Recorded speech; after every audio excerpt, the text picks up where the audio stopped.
চট্টগ্রাম নগরের বদরহাট এলাকার একটি গেস্ট হাউসে সাংবাদিক পরিচয়ে ক্যামেরা নিয়ে কক্ষে কক্ষে তল্লাশির ভিডিও সামাজিক যোগাযোগ মাধ্যমে ভাইরাল হয়েছে। এই ঘটনাকে কেন্দ্র করে শুরু হয়েছে তীব্র সমালোচনা। পুলিশের পক্ষ থেকে জানানো হয়েছে, সাংবাদিক পরিচয়ে এই ধরনের তল্লাশি চালানো আইনগতভাবে সম্পূর্ণ অবৈধ। ঘটনায় জড়িত ব্যক্তিকে আটক করেছে পুলিশ। শনিবার দুপুরে হান্নান রহিম তালুকদার নামে একটি ফেসবুক আইডিতে ভিডিওটি প্রকাশ করা হয়। 15 মিনিট 44 সেকেন্ডের এই ভিডিওতে দেখা যায় একজন ব্যক্তি নিজেকে সাংবাদিক পরিচয় দিয়ে গেস্ট হাউসের কক্ষে কক্ষে গিয়ে অতিথিদের পরিচয় জানতে চান এবং জিজ্ঞাসাবাদ করেন। ভিডিও প্রকাশের পর তা দ্রুতই ভাইরাল হয় এবং সামাজিক মাধ্যমে নিন্দার ঝড় ওঠে।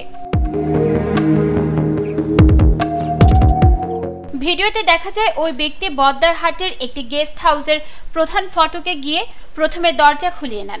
এরপর ক্যামেরা হাতে অভ্যর্থনা কক্ষে প্রবেশ করে কক্ষগুলোতে কারা অবস্থান করছেন তা জানতে চান।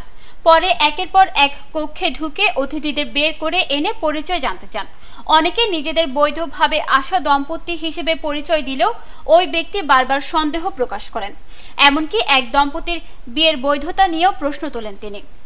জানা গেছে, ভিডিওটি ফেসবুকে আপলোড করা হান্নান রহিম তালুকদার নিজেকে দৈনিক চট্টগ্রাম সংবাদ এর সম্পাদক ও CSTV 24 এর চেয়ারম্যান হিসেবে পরিচয় দিয়েছেন। তার ফেসবুক প্রোফাইল ঘেঁটে দেখা যায় তিনি নিজেকে চট্টগ্রাম প্রেস ক্লাবের সদস্য বলেও দাবি করেছেন। তবে চট্টগ্রাম প্রেস ক্লাব সূত্র জানা গেছে তিনি প্রেস ক্লাবের কোনো সদস্য নন।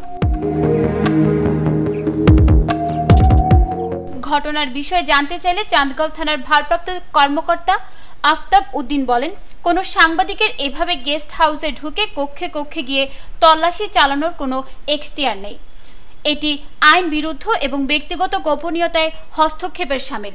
তিনি আরও বলেন, এ বিষয়ে এলাকাবাসীর পক্ষ থেকে আমাদের কাছে অভিযোগ এসেছিল। পুলিশ ইতিমধ্যে অভিযান চালিয়ে ওই ব্যক্তিকে আটক করেছে। সমাজের জন্য যারা ক্ষতিকর, আমরা তাদের বিরুদ্ধে আইনগত ব্যবস্থা নিচ্ছি। নিরীহ কাউকে হয়রানি করা হয়নি।